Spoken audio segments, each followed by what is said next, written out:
HIV and AIDS Faith Coalition. We're about to start our program. Just want to welcome you today for this conversation on faith, HIV, and the Latinx community. And we will be joined shortly by the participants.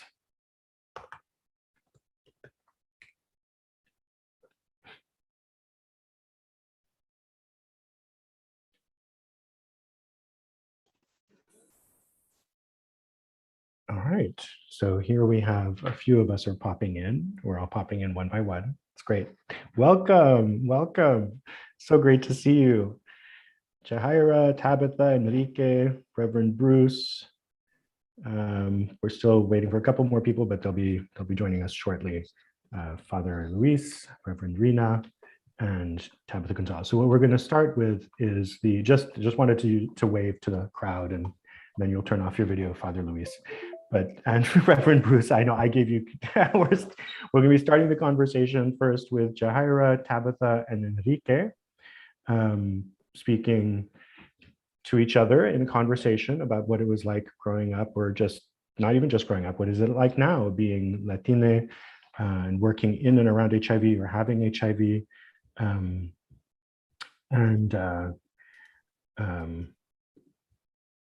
just, yeah, all of that good stuff. Basically, what's your experience been?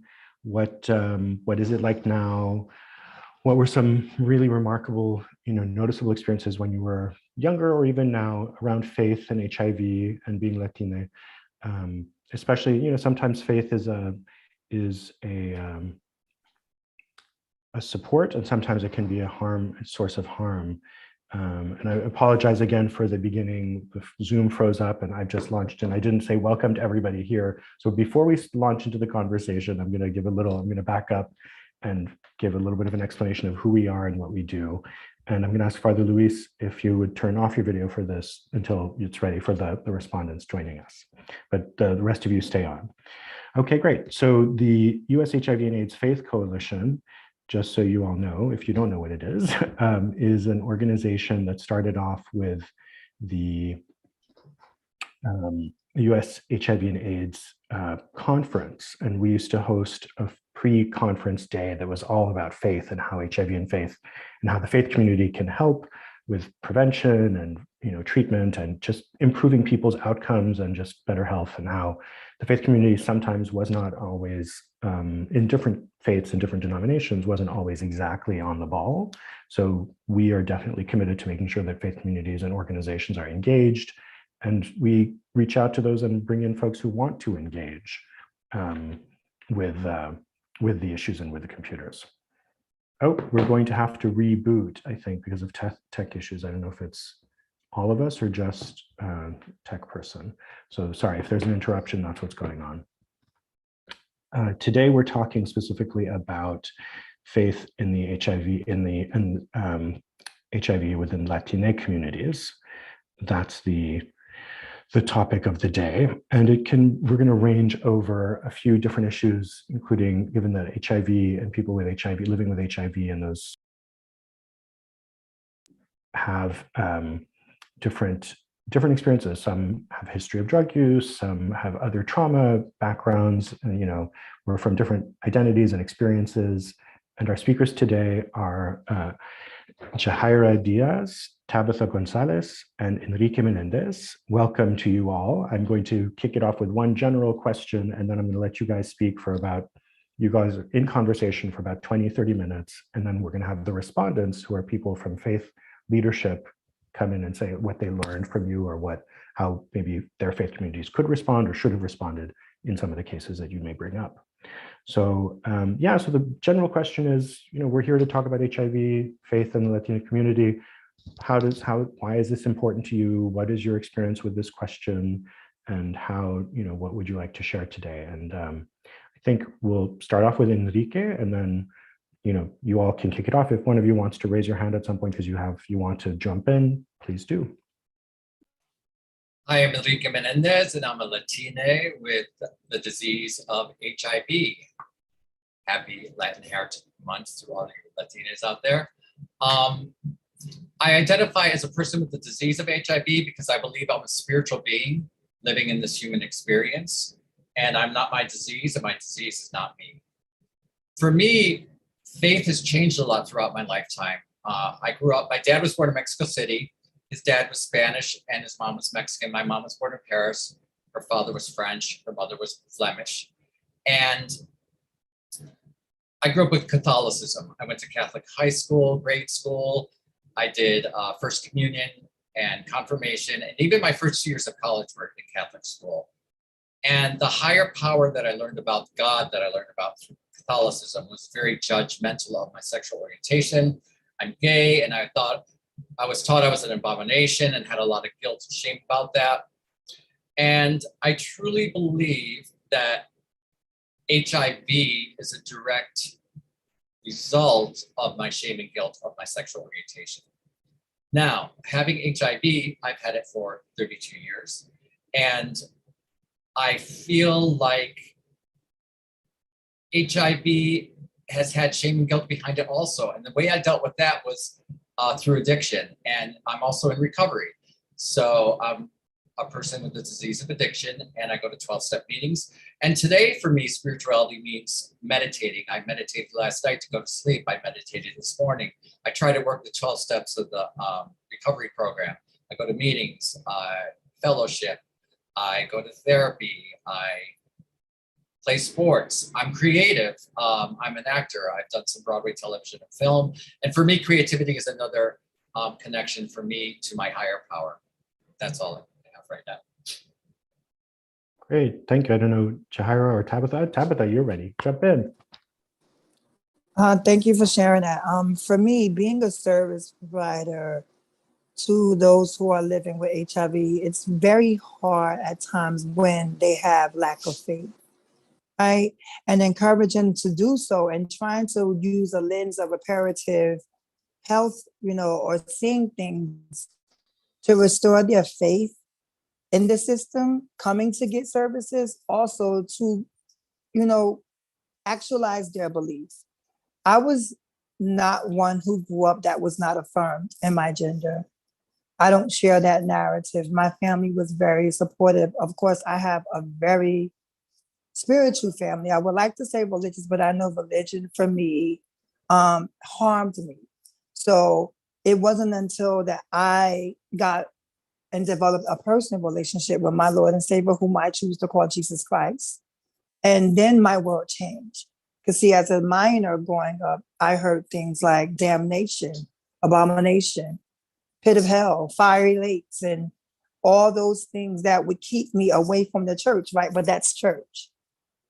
I started to develop and to know who God was for me.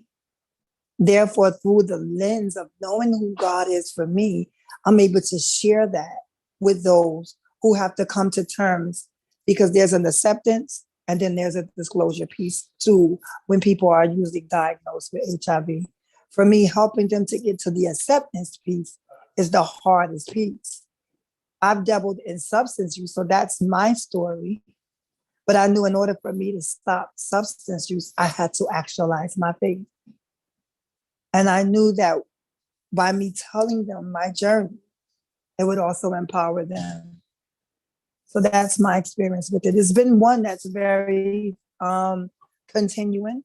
Some days are better than others, but we are constantly out there engaging our community, and especially the trans community, who is definitely the most marginalized community, those who are fearing having access to care, those who have been harmed by the church and don't want to utilize any services that look like you could be speaking Christianese to them. And that's the language I try to, they don't want to hear that. But what we can do is actualize our faith by modeling what it is to love Christ, to live for Christ, and to help others.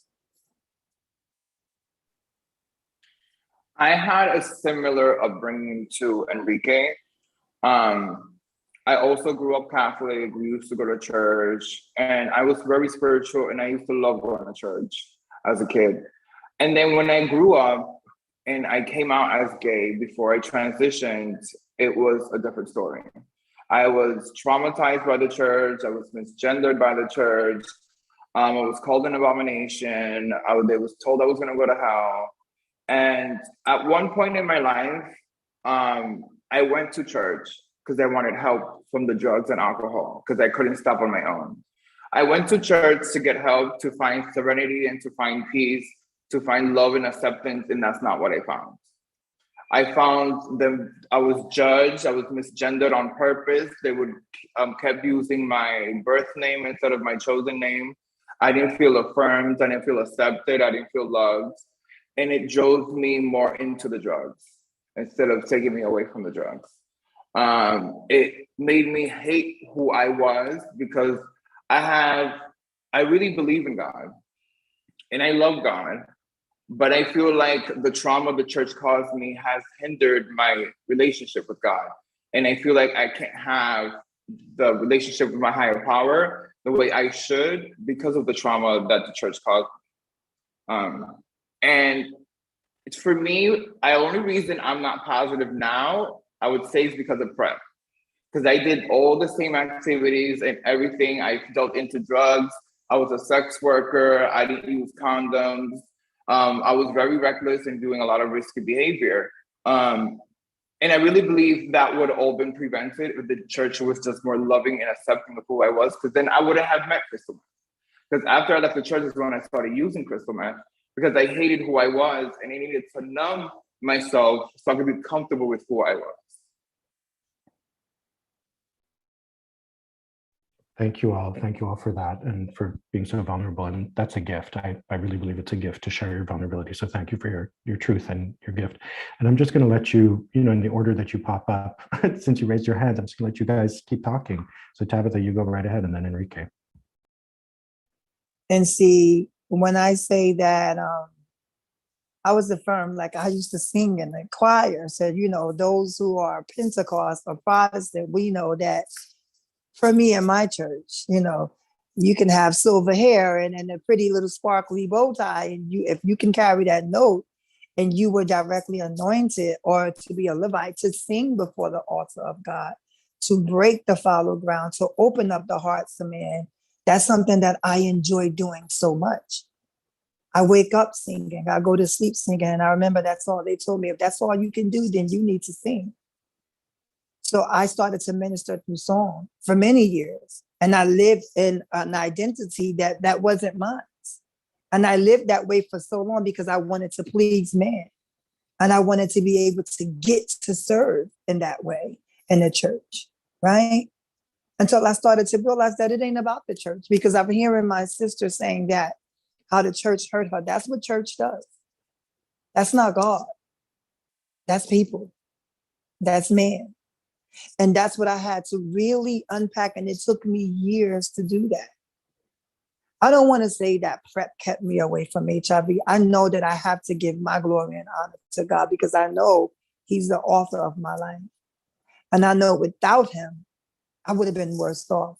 For many of you who don't know my story, I am a 48-year-old Afro-Latina, trans woman.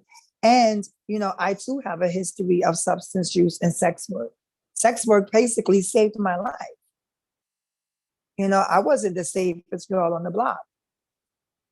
But I knew that even in those moments, that presence that I felt, I knew that to be God. And I knew he was with me. And that is like a part of my testimony. Today, I still write and I sing gospel. I just do it in the comfortability of my home, But I would love to be able to share my gift because I don't want to bury my gift. I want to be able to share my gift to bring others to Christ as well. Thanks, Tabitha. Well, Jahira and Tabitha, I feel very validated that although our experiences and lives are very different, our upbringing showed us shunning by religion. And, I'm sure some people have heard the saying before, religion is for those who fear heaven and hell, and spirituality is for those who have been to both. So I definitely believe that. And also, although I heard you may not have HIV, I believe you are affected by HIV. You may not be infected, but you are affected by it, right? And HIV has been a really tough journey for me. I mean, I've working in the Broadway industry, I've lost close to like 60, 70 friends. And sometimes I have survivor's guilt about that, but I just got to keep trudging along and staying tenacious and living in the moment and in the day, you know, so. But I thank you, Tabitha and Jahira, for sharing your truth with me. Enrique, you're amazing. And you are absolutely right. It has impacted our lives in more ways than one. I've lost several friends, you know, several partners, you know, but do not have survivor's guilt. You were saved for a purpose and it's being utilized right now. So continue to walk in your purpose. Great. Well, I mean, great in the sense of thank you for that. That's just like, I really appreciate, again, your honesty and your vulnerability. I'm wondering if, you know, those of you who like Tabitha and Jahira who work with folks, and Jahira, I really appreciate what you said about PrEP, because it's true, the prevention today is different than it was before. And one of the things that can prevent transmission is access to meds and access to PrEP in particular. What is your sense within the communities that you serve or the communities that you're a part of the knowledge about these different, you know, I mean, both knowledge of HIV and knowledge of ways to prevent HIV, like, you know, U equals U, like if you're undetectable, you can't transmit it. Like what is the sense of knowledge, and how can faith and faith leaders and faith communities help, and have they hindered in some way? Like what is your experience of that? In any order. Well, for me, so I have a lot of clients who are positive, and I hear a lot of the same story. A lot of them would turn into sex work, turn into the drugs because they were just not affirmed and they were rejected by the church.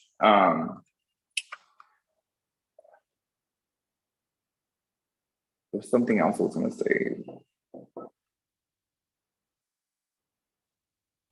Sorry, I was going to say something that passed by my mind. It'll come back to you. And I just want to say, I also want to recognize that we're talking about some pretty, you know, for all of us, for some tough experiences and tough, you know, memories. And I just want to, you know, we're holding this space with you, and take the time you need. And if you need to not talk about something, you don't have to share anything. Like I may ask you a question, you do not need to respond. You know this, but you know, I'm just going to remind you, share as you're comfortable, because this is some powerful stuff. Yeah, most of my clients know about the access to care now. They know about PrEP. They know about the HIV medications. They know about U equals U. A lot of the girls I deal with, they do turn to God, and they have a huge faith with God, because that's exactly what they constantly talk to me about. And that's a great support for them. And then there's others that feel like God is punishing them because they're supposedly an abomination and now they have HIV. And I think that's a very big recurring theme, especially within the community who has HIV. Especially because a lot of people who do have HIV are part of the LGBTQ community. And because we're just so shunned by religion, but some of us just don't care. And we're like, God doesn't care about us because now we have HIV. So what's the point of me care about myself or anyone else? Enrique and then Tabitha. Yes, so currently I work as a standardized patient. So I teach medical students how to show more empathy and be better communicators. And yesterday I was at New York Medical College teaching some of my students. And during the sexual questions, they kept saying the word safe sex. And it really got underneath my skin, because there is no safe sex except for abstinence or masturbation, right? So I said to the educator, I said, could we talk to the students about using the word safer sex? Because for me, safe sex has a negative connotation to it. It brings up the feelings of when I was identified as diseased or, you know, tarnished with HIV. And that's so not true. Because PrEP is safer sex. I'm undetectable. If I have sex with someone who's on PrEP, I cannot pass on the virus to that person sexually. It's just not possible. And it's really interesting, the progression of the disease in HIV through the 32 years, how it's changed, because in the beginning it was a death sentence. And then I had medications, and then we got protease inhibitors, and that made it more manageable. And now there's PrEP, and undetectable equals untransmittable. It's like, it's a whole new world. So I'm just grateful to still be here to experience it.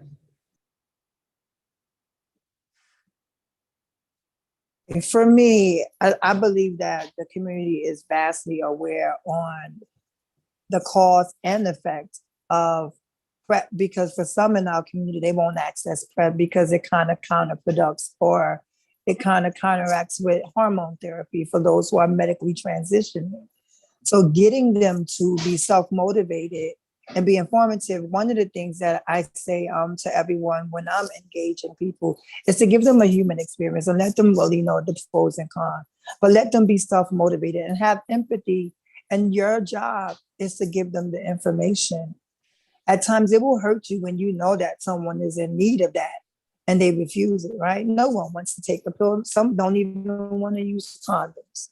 So it's all in language and how you can self-motivate them to actually use. I'm going to apologize in advance because I think I let everyone here know that they're doing repairs, but not those who are tuning in.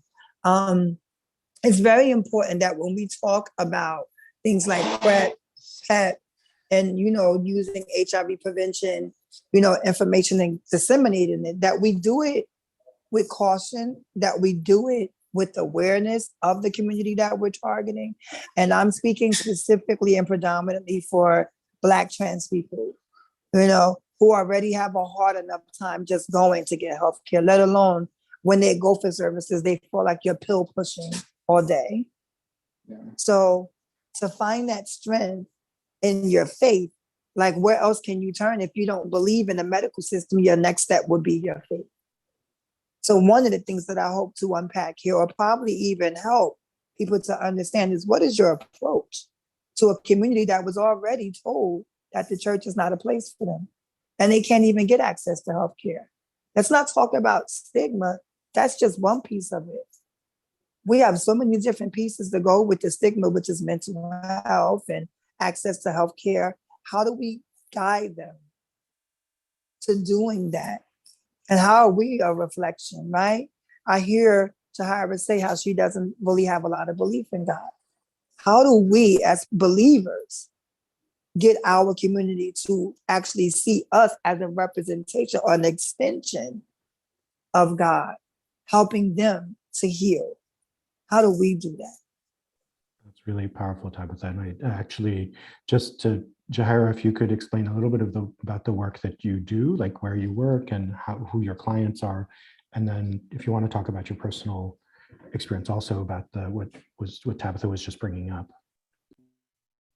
So I'm a care navigator for Tranquility. So Tranquility is a care coordination program for trans and non-binary folks of color, as well as MSM of color. And we provide an array of services, whether they need PrEP, they need HIV medication, they need primary care, psych, you want to go back to school, you want to get a job, whatever it is that they need help with is what I'm there for. And that's exactly what we strive for, especially to like empower our clients and uplift them and to push them to be better people. What was the other question? Just, I think in relation to what Tabitha was just saying about, having faith or not having faith, or if you're confused or not confused, but if you're having a medical issue with taking PrEP or treatment and adhering to treatment, whether it's from drug use or other things, or just because you have hormones, and I don't know if there's an interaction there and you're concerned about that, what's your experience around that? Maybe if you want to share, but you don't have to. And then also how do you work with people who are having these questions? And Tabitha, go ahead, please restate for yourself. I'm sorry, and I do not want to monopolize the panel, but I have a very close relationship with Jahira, so I know my sister get a little shy. So I want you to be okay, right? Because this is something that we do every day. I work alongside her and we do this every day. And the best thing you can do is let them know that, or their concerns, like for me, my handle would say, what would you like to speak to a medical provider? So therefore you can have a more informed consent as to why you don't want to take this medication, or the pros and the cons, right? It's to self-motivate them, because we don't want to just say, here's the medication, you need to take it, God be with you. No. You got to give them more information. And it's about making them feel centered, important, and loved in that one moment. We have this saying, what would Christ do? So in that moment, if he was there, what do you think he would do? If someone has those questions, he would probably unpack with them and talk with them. So in that moment, for me, it works better for me when I self-actualize. And I tell them how I've been married 10 years in my marriage, and we still use PrEP and yada, yada, yada. And I just go ahead into my narrative, and it directly affects them. And you can see the light bulb goes on. And then they'll be like, well, if you're doing it, why not me? And then you just continue to be out with them. When I'm usually the first person of engagement. So by the time I push them to Jahira, they're already wrapped up in the bow and they ready to go. And Jahira has the plethora of resources that she always has on hand for anyone in our community that is looking for support. Yeah, that's how we do it. So you two work together? Yes. Okay, but you're not doing the same exact thing. No, she's the cure. Okay. I'm the outreach specialist. I do more of the case management and linking to services, and Tabitha is more the one that brings them in and outreaches and bring the folks in and does their intake. Great. And then I'm just wondering, and then Enrique, please, but I'm just wondering, because it's great, you all have great faith stories, and you both have stories, you've shared stories about having difficulty within faith communities and then also finding strength within faith. Wondering, how do you talk to folks who are still on that struggling side, or where there is, or maybe they're atheists or agnostic or from a different faith, and they don't speak your language in that way exactly. Like, how do you work with folks like that? For me, I personalize everything just like Tabitha. Like I'm an open book. I'm also in recovery. I go to 12-step. I've been clean for over 3 years.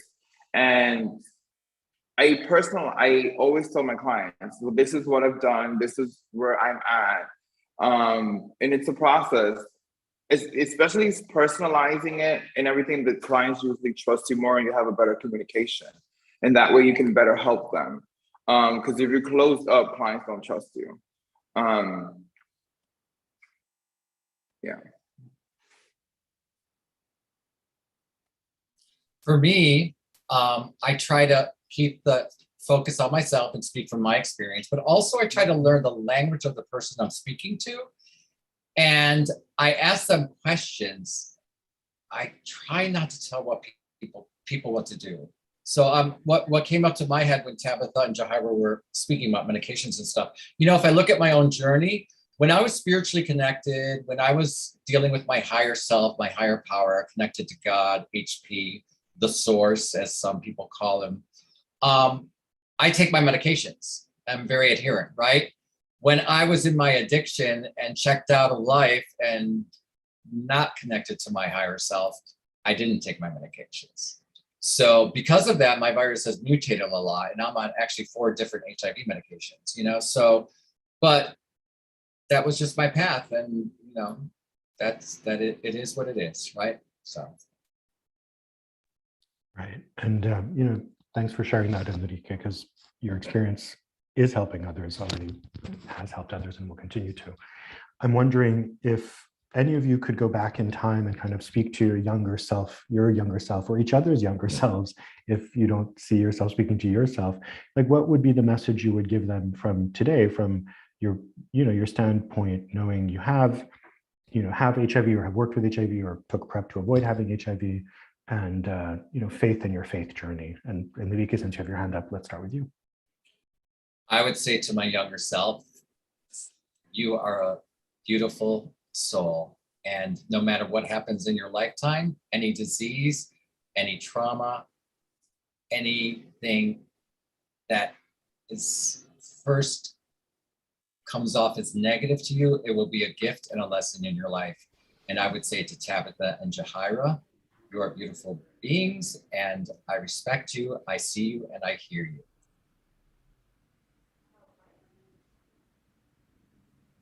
For me, I would tell myself,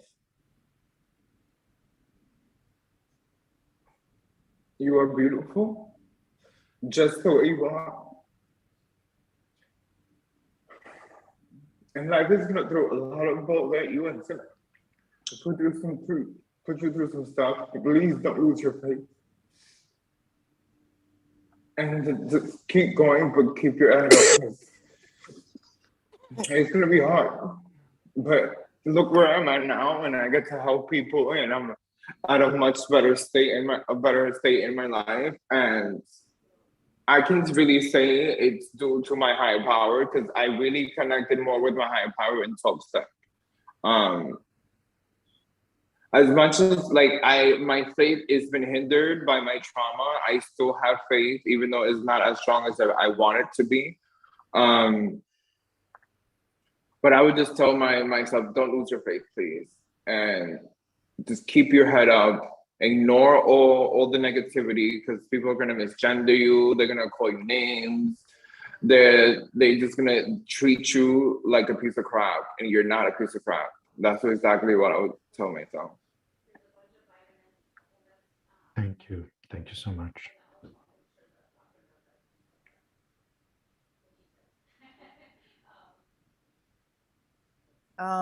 It's just, wow. That's a heavy question. As I look over my life and I see the times when I didn't believe in anything else but myself, to the times when I know that I couldn't have made it through without the love of Christ, the love of God. I guess I would tell myself to don't give up. I would tell myself to don't give up. I'm a person who was incarcerated for 14 years. Had I known, I would probably tell myself, don't do some of the things that I did earlier. But what I would definitely tell myself is that what I told everyone else and what I share with Jahira's probably already familiar with it, that you are loved, you are valued, and your life matters. Because at the growing rate of trans murders and those who are not being brought to justice as a result of it, that also takes a mental toll on a lot of us who are doing the providing and those of us who are living day-to-day life just trying to survive. So when we know that you are loved, you are valued, and your life matters, it gives you a little bit of hope. For me, it gives me hope every day. It's something that I've learned the other day while discussing with one of my sisters, is that every day you have to wake up to find purpose. And every day you have to find your purpose and live in your purpose, because a life without purpose is withering. I say that the same way. Actualize your faith. It doesn't matter if you have a little bit of faith. The word says you just need a mustard seed. If I showed you a mustard seed, it's about the size of a microdot, and that will move mountains. So what I would say to my younger self is believe and never stop believing.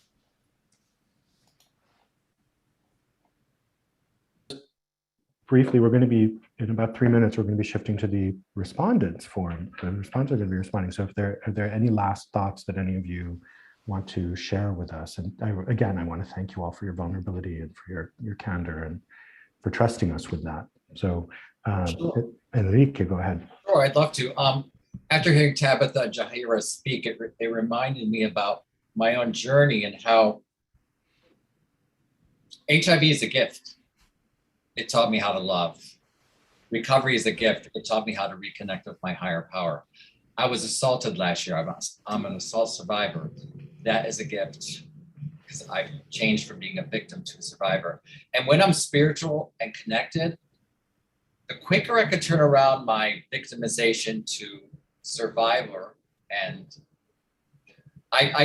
my sponsor and I came up with this term because my recovery hasn't been like consecutive, but I've had long chunks of time, right? So I used to identify as a chronic relapser, but for me, that means glass half empty. Now I identify as a tenacious recoverer, because that's glass half full, you know? And it's all about how I identify and look at myself. And the more I can lift myself up and become a survivor and not a victim, the happier I can be.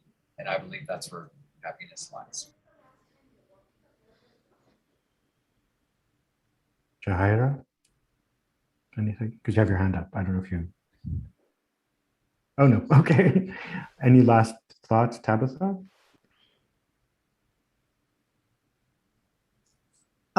Just thank you for having me. I'm humbled to actually share my experience with you and in this forum. Who would have thought someone like me would be up here talking about my belief in God?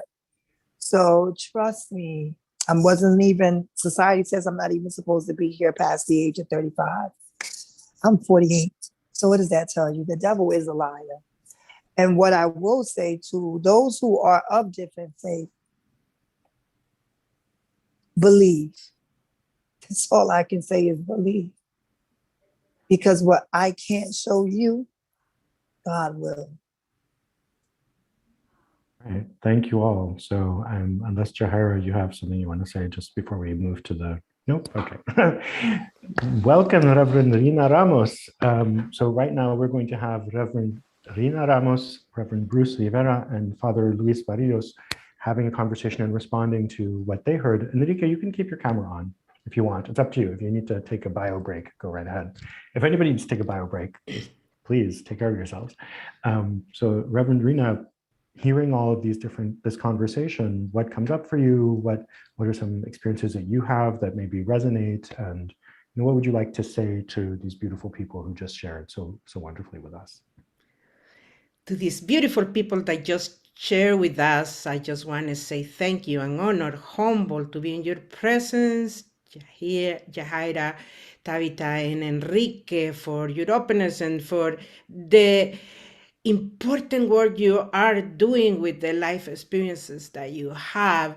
I believe wholeheartedly that the Jesus I serve would, if walking the streets these days, will take you as disciples, because that's who you are. You are people who are out in the streets doing the work our faith calls us to do.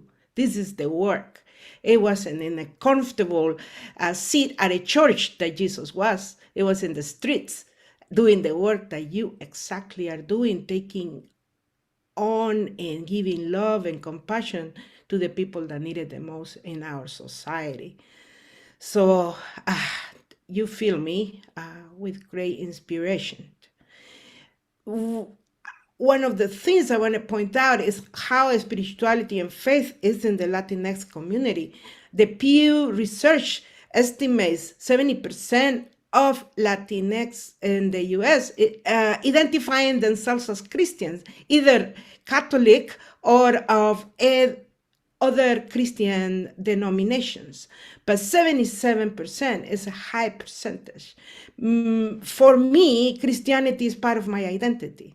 I would not know what to do if I didn't have that as a piece of my cultural identity, because that's the way I grew up seeing the world. It's part of my worldview. It informs, it's lenses that inform how I see things.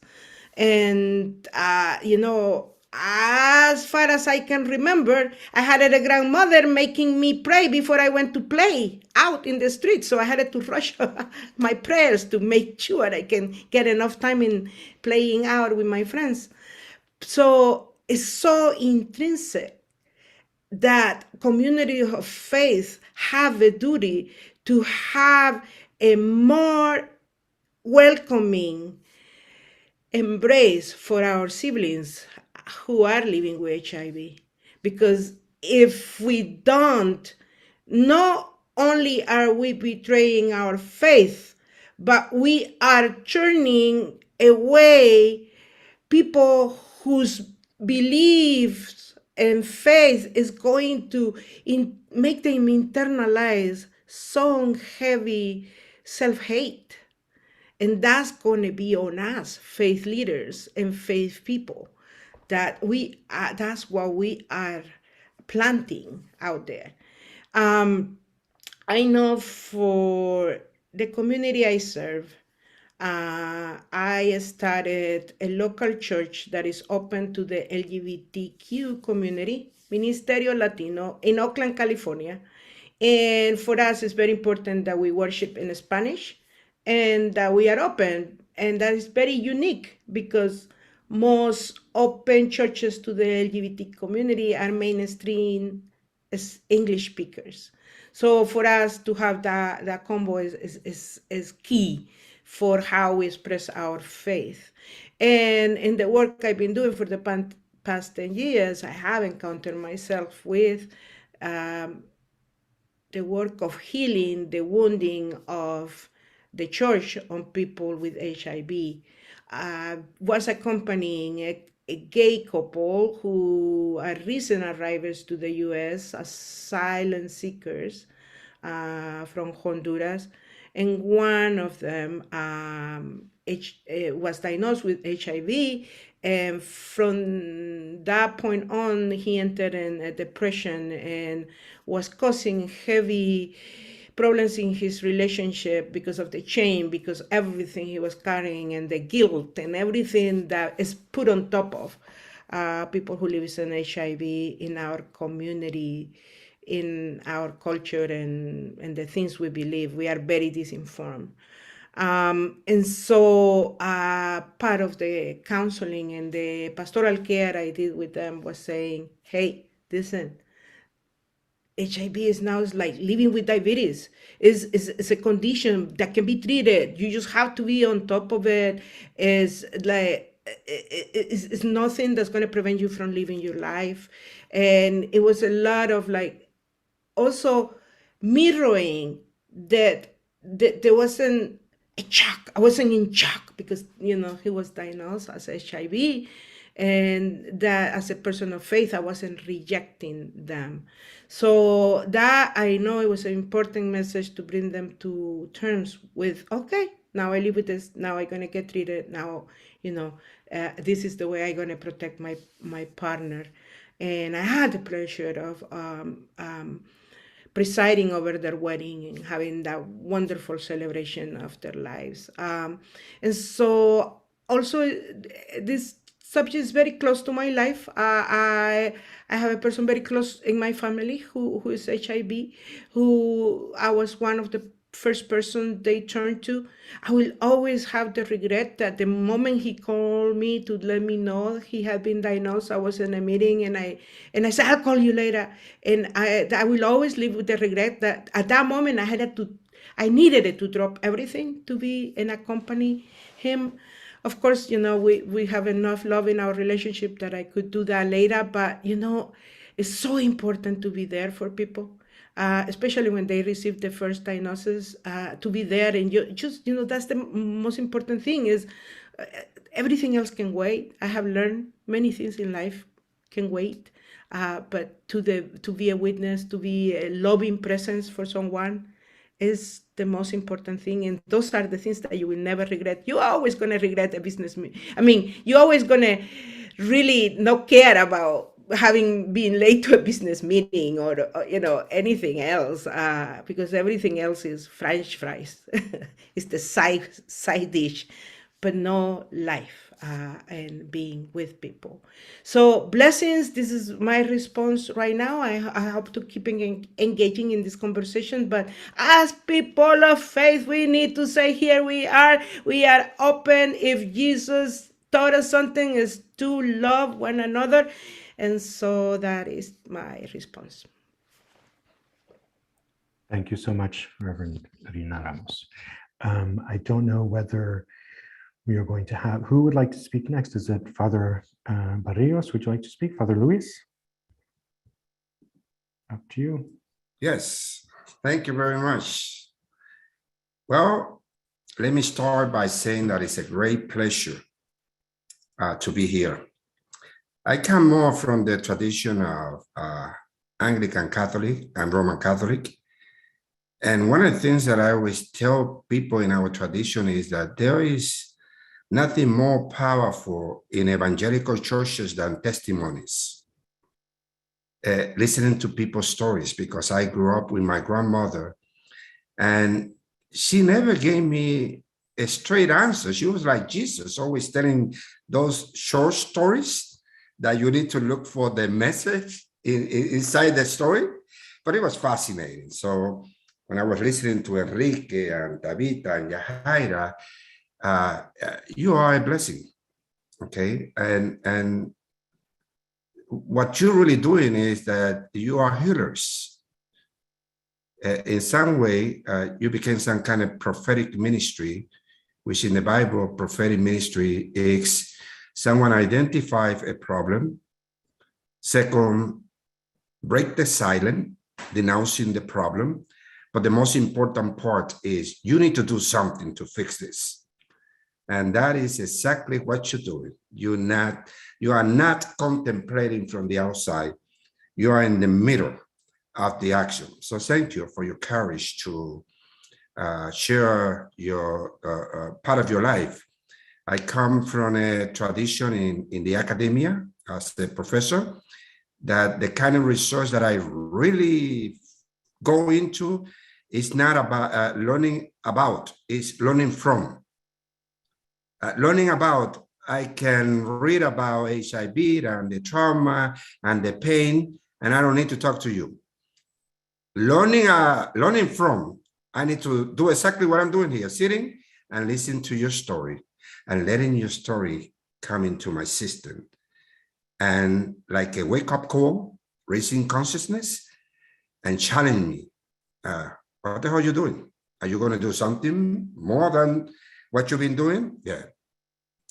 But also listening to the story, the three stories, the more I convince myself that not only the three of you, a lot of people need some kind of detox from religion because they were exposed to the wrong religion that Jesus came to share with us. Because it's about inclusiveness, it's about love, it's about compassion. And some people went into doing some serious distortion to this type of ministry. So I think that the wrong moralistic approach of the church about drugs and about sex, we need to get rid of that, okay? Moralistic issue for me, like I tell in my parish, I say, we have a serious problem here with domestic violence. Why is that you don't want to talk about this? Huh? This is a very serious moral issue. And the abuse against elderly people. No, but they don't want to talk. How the hell we have a church that is closed in the evening and you have all these people sleeping outside the building when they can be inside? This is a moral issue. So are you going to do something? So yeah, they got the wrong moral issue and they are fighting the wrong enemy. I think we need to change this moralistic attitude in the church. I understand that we need to continue challenging all this conservative way of changing or trying to change Jesus' message of adding people. I think we need to find ways to promote social responsibility when it comes to deal with HIV. And I was so happy when they invited me to be part of this because I say, well, I'm glad that we're still talking about this because all this COVID issue is like, hello, there's no more HIV and there's nothing else going on out there. It's a lot of issues with this. I come from a family, 9 children, that we lost 6 with HIV/AIDS, 30 needles, and 6 were killed in drug-related some kind of business. So I had to, celebrate this memorial to my brothers, and thinking serious about. We always say that we were going to get old and be together with our children and all that kind of stuff, and they disappeared. And that forced me practically to go into 1990. We created the first harm reduction program in the Bronx when it was illegal. It's not illegal anymore. Now they're giving us a lot of money, but it was more fun when it was illegal. But we're doing something there in Sacha, San Anscona harm reduction. George Rivera recruited me in 1990, and we still doing a lot of work. And then also we opened a harm reduction in Washington Heights. Okay, and then people going to ask me, so why you as a religious leader get involved with all these condoms and needles. It's okay, wait, let me just explain something. These are not any kind of needles and condom. These are blessed. I bless the needles and the condom, and they are much better. For some parishioners, they take it literally and they say, Luis, are you sure that condoms that you bless are better? He said, try that. They really take it literally. Okay, we have fun. Okay, I think, let me share this. We need to develop, listening to the three of you reinforce me with this issue that as a religious leader, I'm not here to save soul. I'm here to save life. If I'm going to do whatever is necessary to keep you alive, okay? If there is something of saving soul, I'm going to let that to God. I have no idea the meaning of that. But I know about saving life. And what you three, Enrique, Tabitha, Yael, what you're doing is saving life. And most of us, we need to get into this responsibility.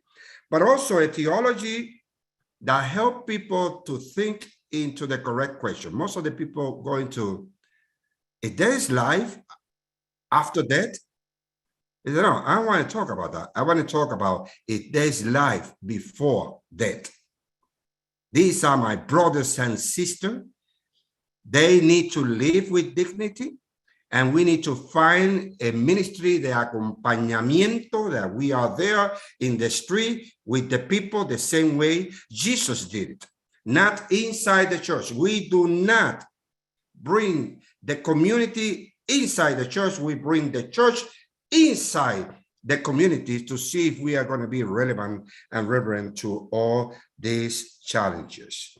So, yeah, I get very excited when I start talking about this, because I see my brothers. In every person who uses drugs, I see my brothers, and I will do anything that is necessary to keep them alive. So I see Carlito, I see Adalberto, I see Sammy, and I say, okay, I'm trying to make the connection. Okay, so it's a ministry where I see myself taking responsibility. Thank you. Gracias, Padre. So I wanted to just, I think Enrique, you wanted to say something, but then we also have to go to Reverend Bruce, so because we haven't heard from him yet. But go ahead, Enrique. Why don't you let Reverend Bruce go and then I'll go after him. That's cool. Thanks. Wonderful. Well, Right. I first want to say thank you to Enrique, to Jahaira, and Tabitha for sharing your strength and your love. It is through you that we are better equipped to do what God has called us to do. We need to reason with the folks that are out on the forefront of this issue, and this is how we learn. I happen to be a dinosaur in this field. I was a trailblazer early on when it wasn't vogue to do. To say that I had significant pushback from my fellow clergy members is an understatement. It was very difficult in the early years when God had placed this ministry in my heart to reach out to those who were disenfranchised and kicked to the curb by the community. I knew that I had to do something. If I wanted to represent the precepts of Jesus Christ, I needed to do what he would do. And so I did ask myself the question, what would Jesus do? And I knew that I had to equip myself for the challenge that was before me. And the challenge was great.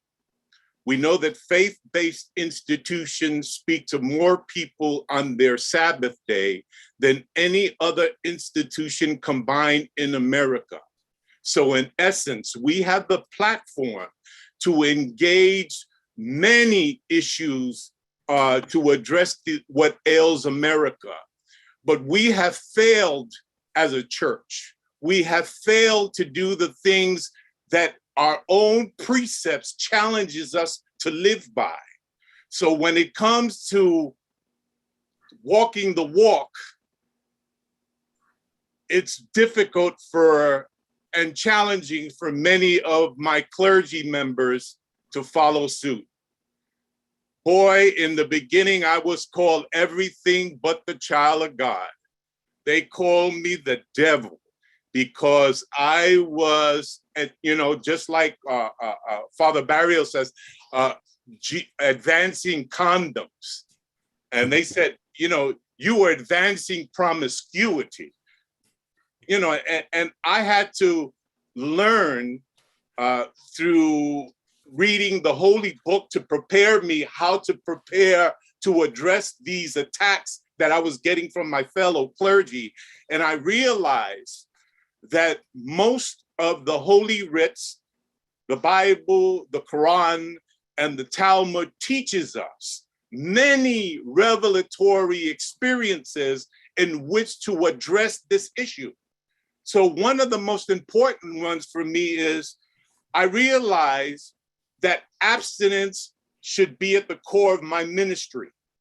But I also am not ignorant to the fact that there are people in my congregation that are practicing unsafe sex. And if I am a responsible shepherd that I should be under the precepts of Christ, I need to sound the alarm. Ezekiel 33 says that if I am as a watchtower and I see a plague coming and I don't let the people know that this plague is hindering us and it's captivating us, it says that their blood will be required at my hands. So I took this literally to advance my ministry in addressing the issues of HIV/AIDS in a community that is the epicenter of the epidemic in America. The Bronx is full of people who are needy and looking for love in all the wrong places. And we want to provide them with a venue where they can know that they are open and affirming, and a place where they could also look for the love that we teach people that we should do, but we don't do when we're supposed to do it. So, I am grateful to the experience and to the help that I've gotten over the years, but it didn't come easy. As I said earlier, I received from a major denomination a letter to cease and desist from promoting sexual promiscuity. And mind you, I wasn't part of that denomination, but they felt obligated to send it to me. Early on, when I would reach out to churches and come to speak to them about HIV/AIDS presentation, I often would send my boxes ahead of time so that they could be at the place of worship when I get there. And often I would find that people would admit that they looked through my things because they were not in the practice of giving out condoms in their church. And, I felt like I was in Russia, in a police state, where they would prohibit something that would help their own congregation. And how could we do that? But yet, it was difficult early on. Jahaira, Tabitha, Enrique, I feel the pain. Over the course of those many years, and getting out the message of HIV/AIDS. When I changed localities and I went to a new church, it was difficult when I started an HIV/AIDS ministry at our church. Even the congregation would talk about issues that just continue to add fuel to stigma and the many myths associated with HIV and AIDS. Well, Reverend, are you going to allow them to have communion with us? Are you allow them to sit next to us?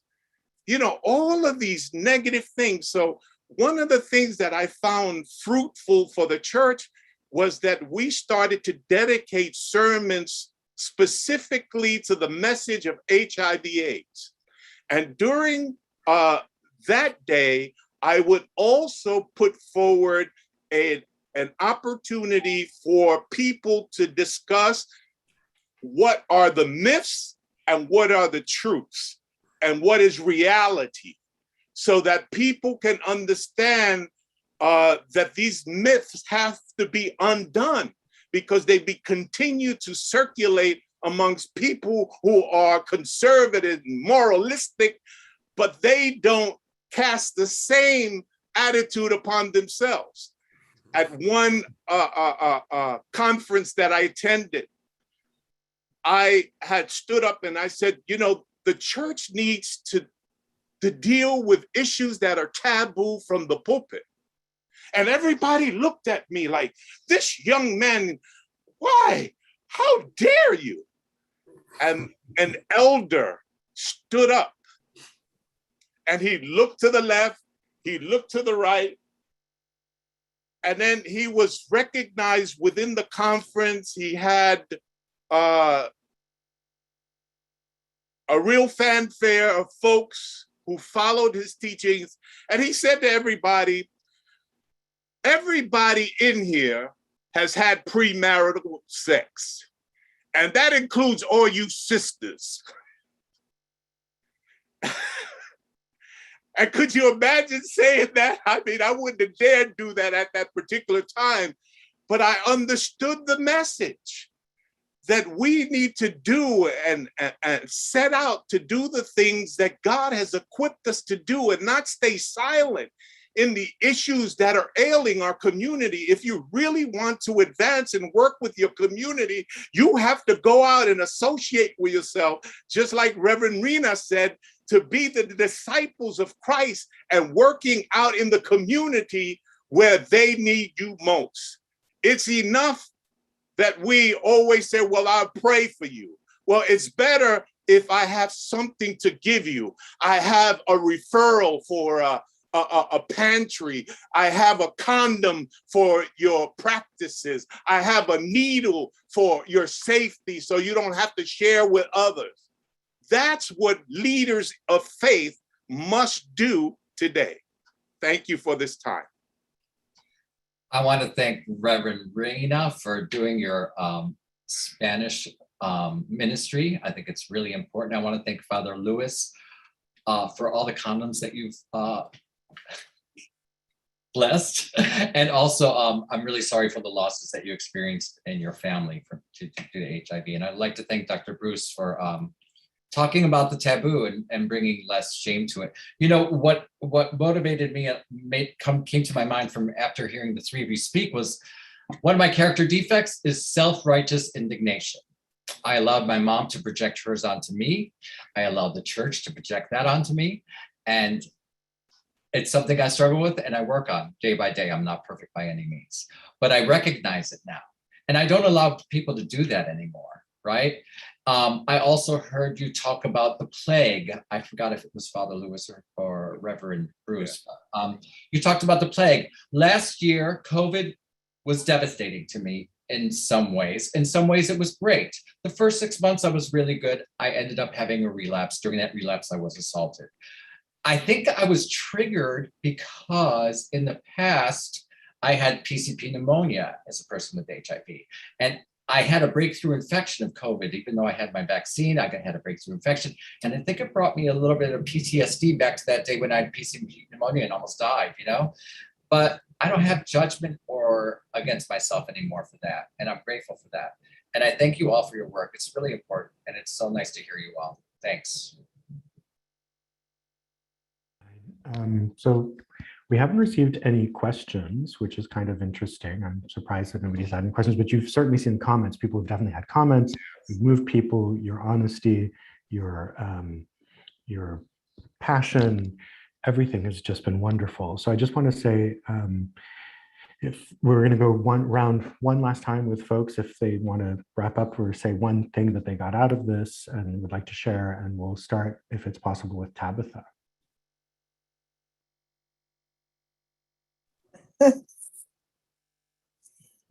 I would say this, hearing the passion and the words of the reverends and the pastors who just spoke, take our narratives and utilize it. Take our stories and apply it.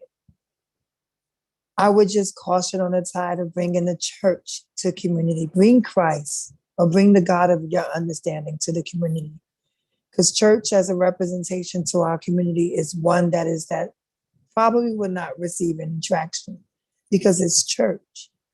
Bring God to them and bring yourself. Because you might be the only example of Christ that they may have in that one moment. So it's so important and so key to understand the importance of preparing people and restoring their faith. Our actions speak louder than words. It is, I can't say anything other than that. Like, it's important. It's what leads me to do the work that I do. Jahira can tell you, half the whole community calls me Auntie Tavy. And I take that responsibility very seriously because I know through me, I may be the only thing they have in that one moment.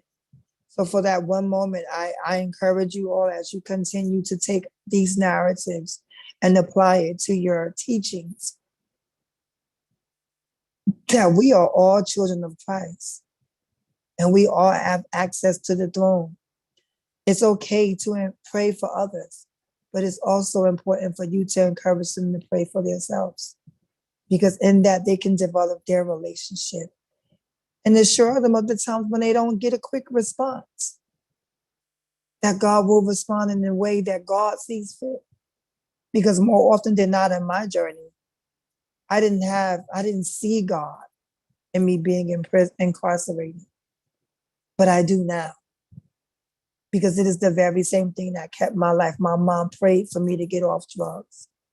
And the only way that happened was by me being incarcerated. And I didn't see God in that until years later. And I didn't see God in the work that I do until people started coming back to me, telling me how I helped them and how appreciative they were. And my response is the God in me. So I really, really, really enjoyed this. And I know that we all probably don't share the same faith or the same tenets to faith. But there's one thing that we do know, is how to live Christ-like or how to live out and actualize what we believe in. I do the work that I do because someone else did it for me. I ask you to continue to do what God has called you to do, and I will continue to do my part as well. Thank you so much, Tabitha. And Jahira, if you would like to speak or close out with some comments.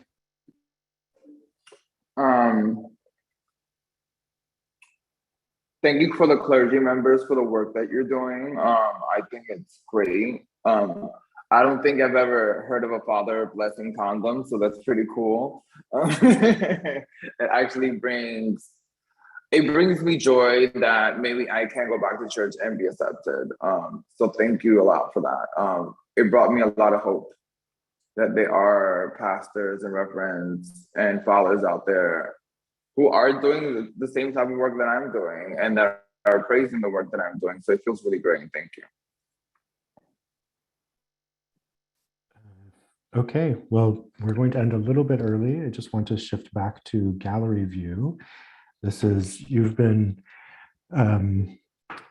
just all been a wonderful, wonderful group of panelists and respondents as well.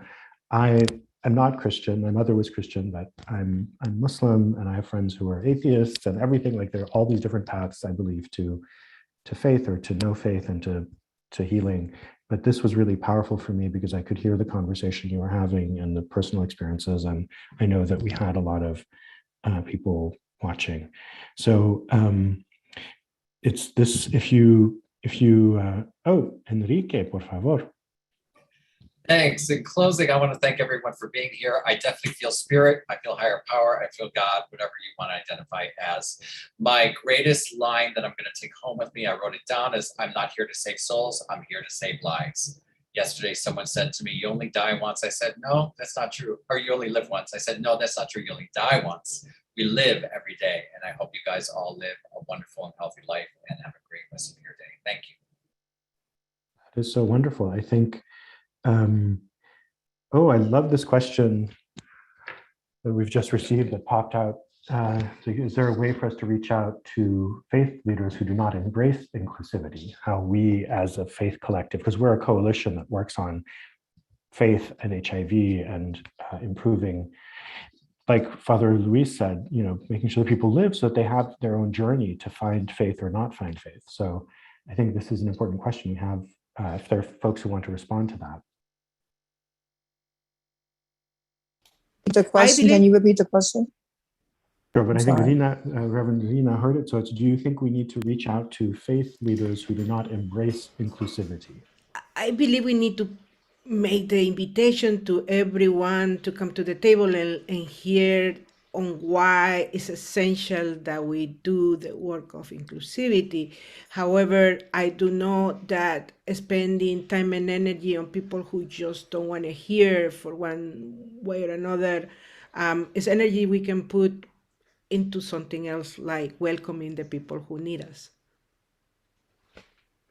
In my particular experience in the last 20 years, talking to people, very conservative, religious leader, the one-on-one is incredible. Not in public, not in group, in a one-on-one. Oh my God, I'm going to get you there. Okay.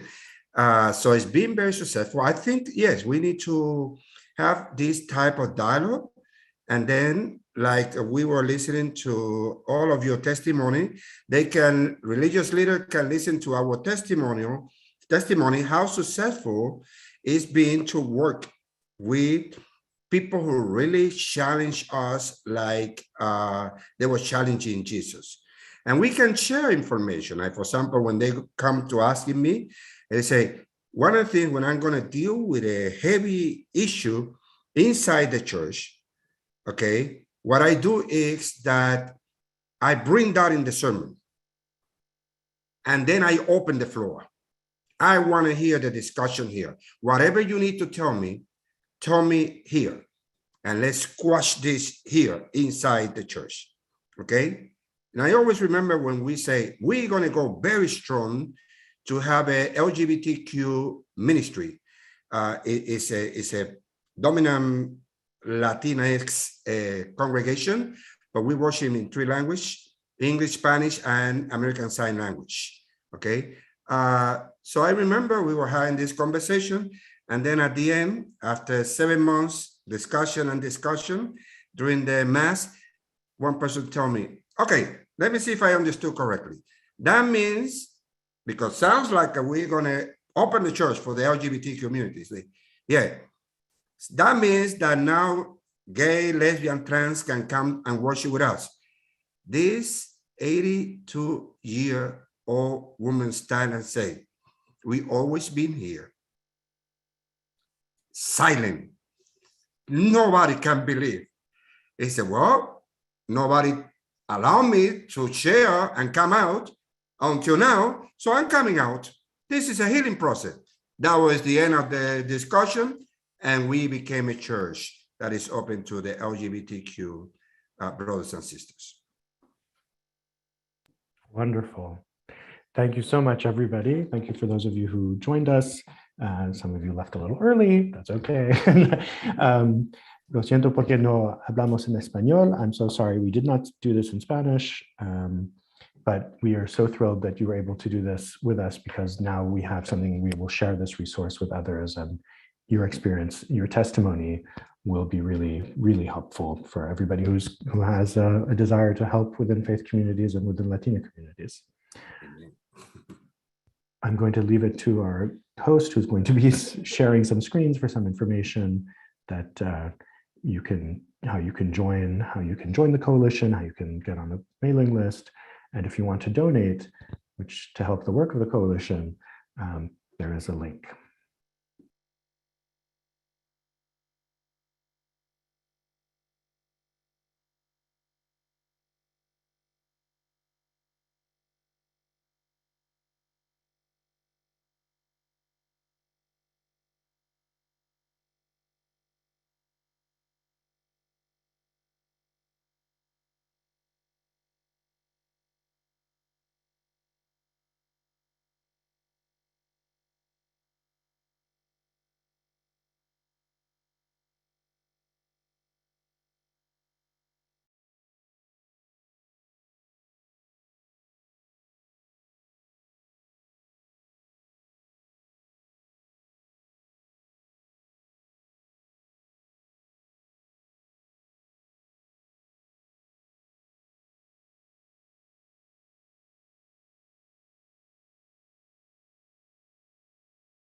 So I think that's the end of the program. Thank you so much, everybody who came and who was able to come.